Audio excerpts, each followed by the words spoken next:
To automatically silence your Samsung Galaxy S24 Ultra when you are working, you have to add the sound mode to the work mode action list and then set it to mute. To do so, swipe down the top of the screen and then tap setting icon. Scroll down the screen to find mode and routine. Tap mode and routine. While you are in the mode section, tap work. Scroll down the screen. Tap other action. Under suggested action section, tap add action. Tap sound and vibration. Next, tap sound mode and volume. Under sound mode section, select mute. Tap done button to save your selection. And then tap done button again to save the change.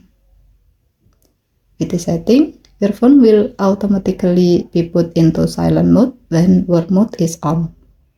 Okay, thank you for watching. Please help to like and subscribe. Have a nice day.